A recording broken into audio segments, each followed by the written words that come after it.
Magandang buhay mga bata! Binabati kita dahil nalampasan mo ang ating Module 4. At ngayon ay dadako na tayo sa ating Module 5. Sa pagsusulit na ito, makikita natin kung ano na ang kaalaman mo sa aralin ng module. Kung nakuha mo ang lahat ng tamang sagot, maaari mong laktawan ang bahaging ito ng module. Tiyakin natin kung magagawa mo ang sumusunod na gawain. Kilalanin ang pangalang tinutukoy sa bawat bilang. Piliin at isulat ang letra ng tamang sagot. Number 1. Ako ang kuya ng nanay mo, kaya pamangkin kita. Ano ang tawag mo sa akin? Ako ang kuya ng nanay mo, kaya pamangkin kita. Ano ang tawag mo sa akin? A. Tito. B. Lolo. C. Tita. D. Kuya. Ang tamang sagot ay Tito.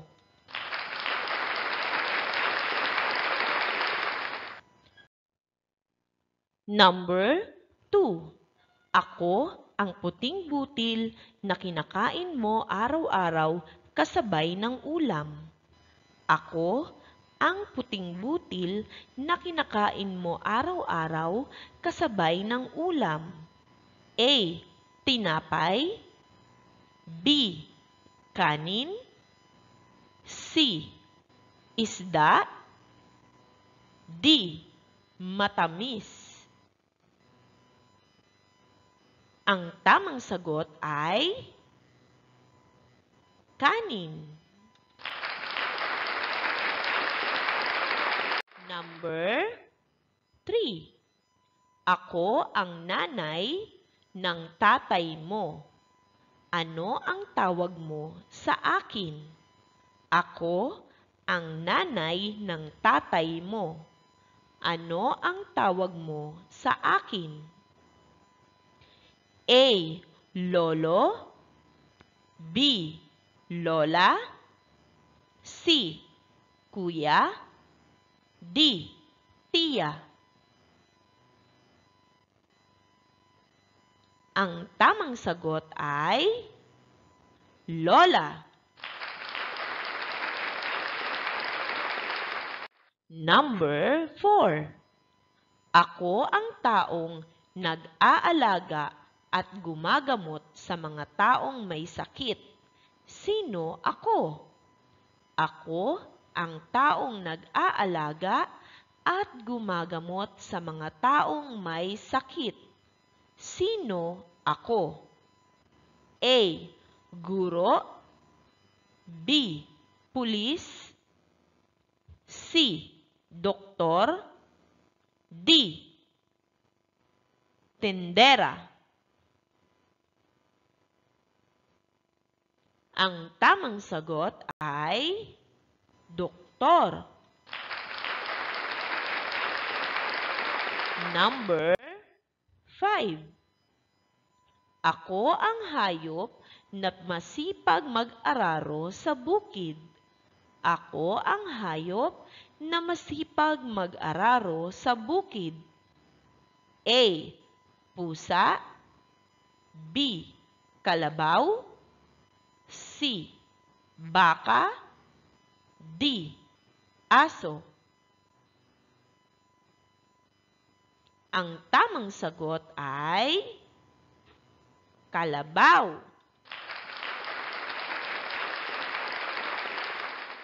Ngayon naman, dadako na tayo sa ating aralin. Aralin 5.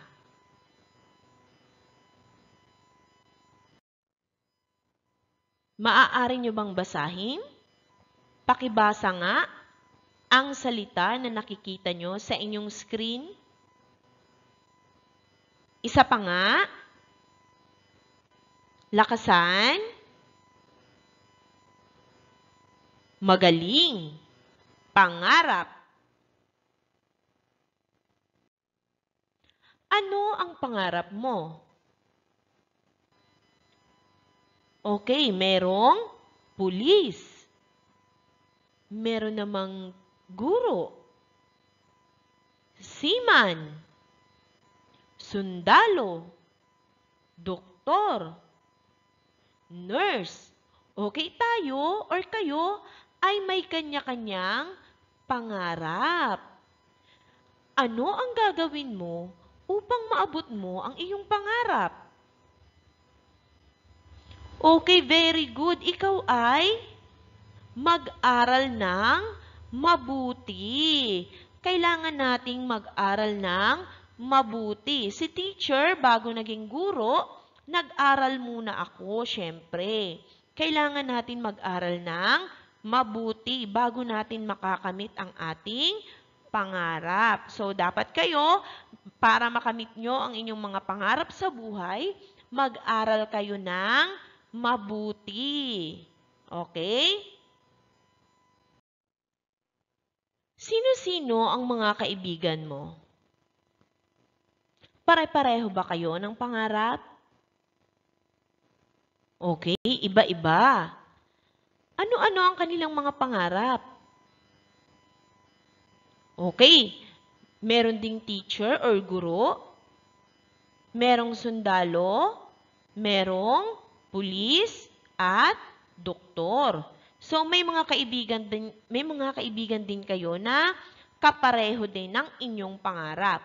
At meron din kayong kaibigan na iba sa inyong pangarap. Ano naman ang pangarap ng magulang mo para sa iyo? Alam mo ba kung ano ang pangarap ng iyong magulang para sa iyo?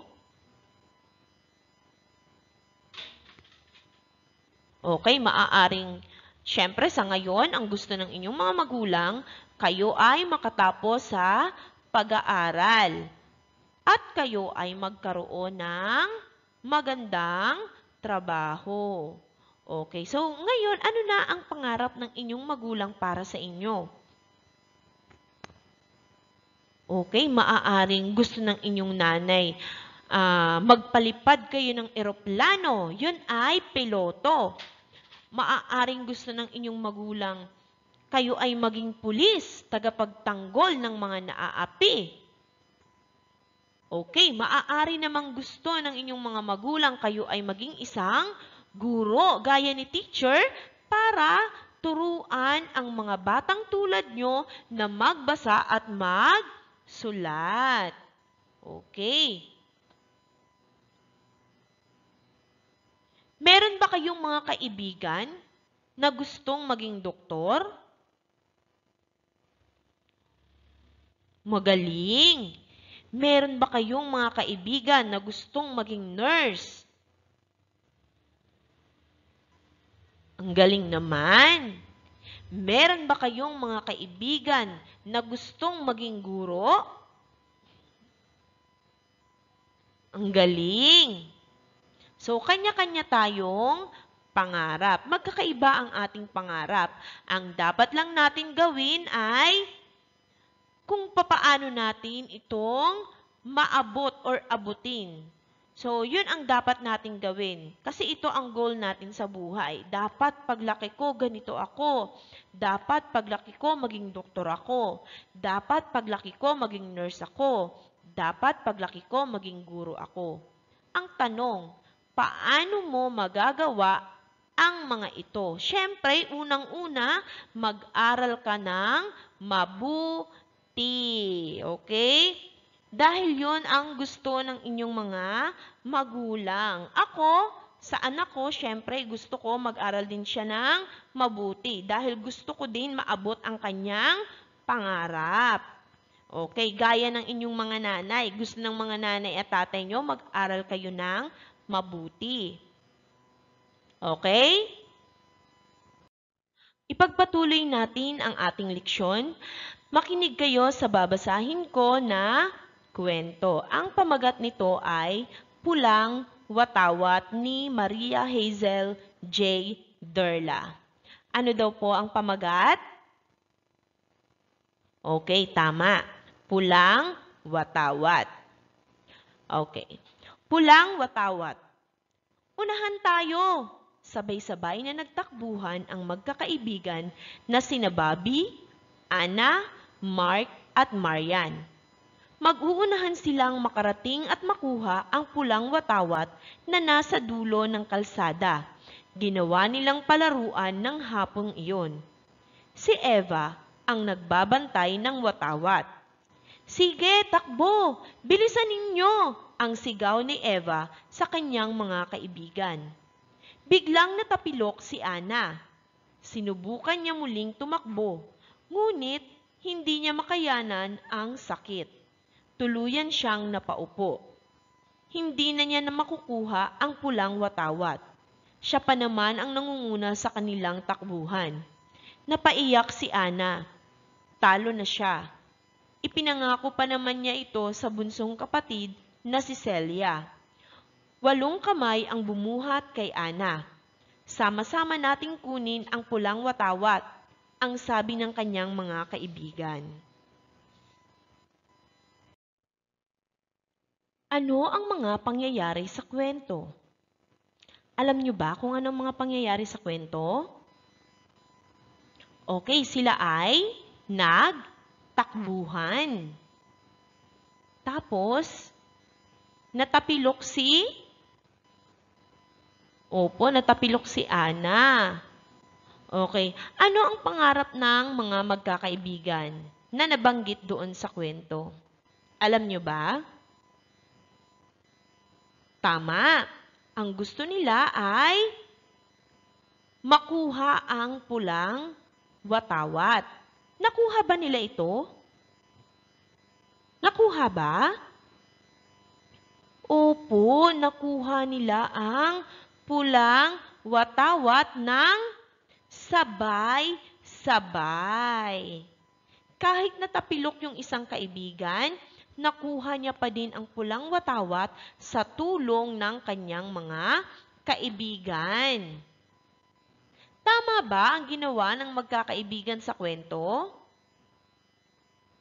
Opo, tama. Kasi sila ay nagtutulungan na maabot ang kanilang pangarap, gaya ng nangyari doon sa kwento.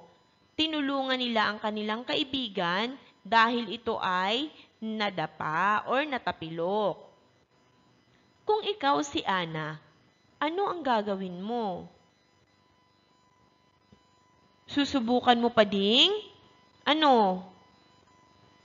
Susubukan mo pa ding tumakbo para maabot ang iyong pangarap. Okay, so tama yon. Kapag ikaw ay halimbawa sa takbuhan gaya ng ginawa ng mga magkakaibigan, kapag ikaw naman ang natapilok, subukan mo pa din na ikaw ay tumakbo.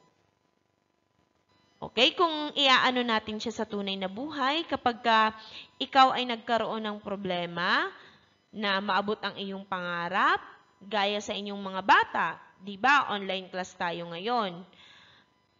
Sa kagustuhan yung makatapos ng pag-aaral, kahit sa kabila ng pandemya, kayo ay nag-aaral through online class. Yung iba naman, through modular. Parang ganun din yon.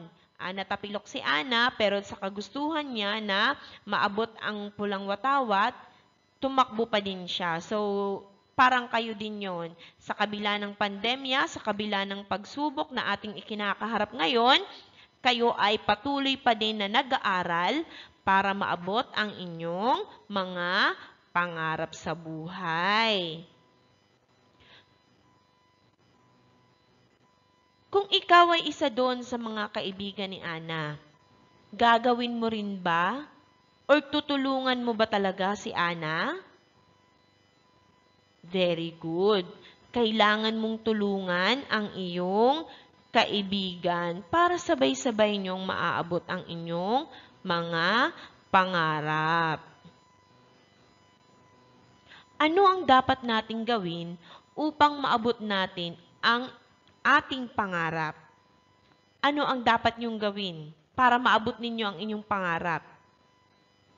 Tama, kayo ay mag-aral ng mabuti.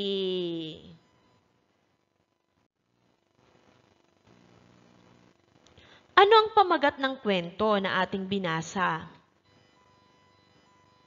Okay, pulang watawat. Sino ang mga tauhan dun sa kwento? Alam nyo ba? Okay, tama. Si Bobby, si Anna, si Mark, si Marian, at si Eva. Alam nyo ba kung saan ang tagpuan ng kwento? Sa kwento na inyong binasa? Alam nyo ba? Okay, tama. Sa kalsada. Dahil sa kalsada sila naglaro. Yun ang tagpuan sa kwento.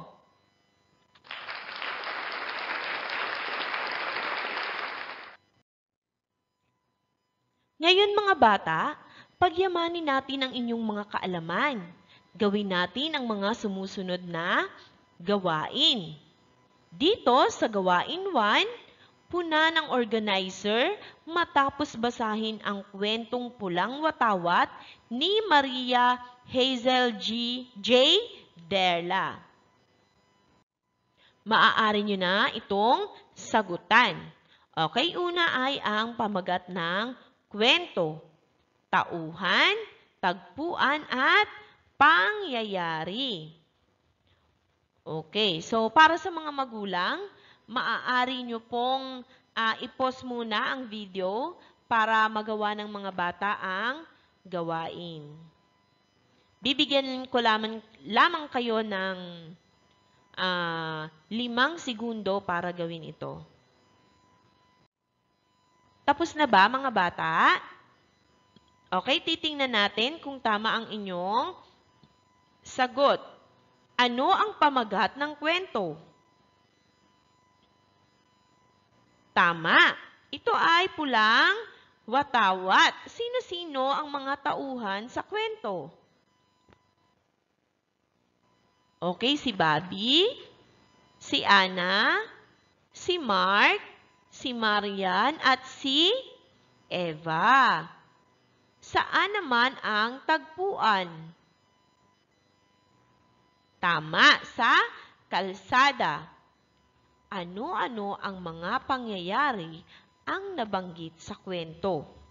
Alam nyo ba?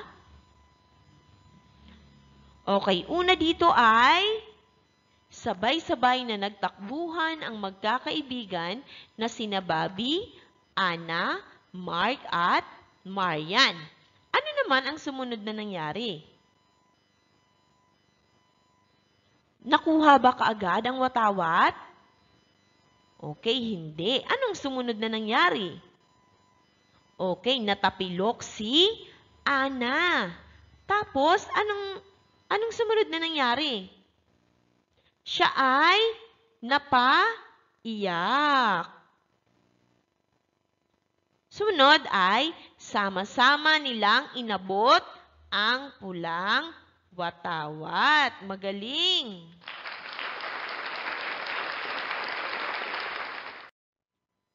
Ituloy natin ang ating gawain. Ito ay ang gawain 2. Piliin ang angkop na magalang na pananalita sa bawat sitwasyon.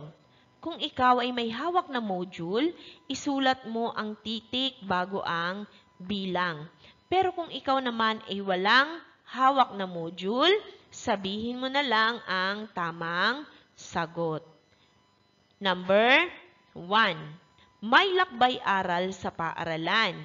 Paano ka magpapaalam sa iyong magulang? May lakbay-aral sa paaralan. Paano ka magpapaalam sa iyong magulang?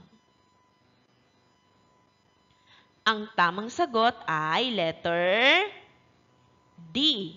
Maaari po ba akong sumama, inay? Okay, yun ang tamang sagot. Number 2. May dalawang gurong nag-uusap sa daraanan mo. Ano ang sasabihin mo? Ang tamang sagot ay letter B. Makikiraan po. Number 3. Nabangga mo ang principal na hindi mo sinasadya. Ano ang tamang sagot? Ang tamang sagot ay letter C. Number 4. Pinuri ka ng guro mo sa mahusay mong pag-awit. Ano ang tamang sagot? Letter E. Maraming salamat po. Number 5. Nagpasalamat sa iyo ang aling tinulungan mo. Ano ang tamang sagot? Letter A. Magaling. Dumako naman tayo sa ating gawain 3. Hanapin mo ang mga salitang naglalarawan sa mga elemento ng kwento. Isulat ang tamang letra ng tamang sagot kung ikaw ay may hawak na module. Pero kung wala kang hawak na module, sabihin mo lang sa akin ang tamang sagot. Okay, number 1. Ano ang tamang sagot? Tauhan. A. Mga pangyayari sa kwento. B. Lugar kung saan nangyari ang kwento. C. Mga nagbibigay buhay sa kwento. Ano ang tamang sagot? Ang tamang sagot ay letter C. Okay, number 2. Banghay. A.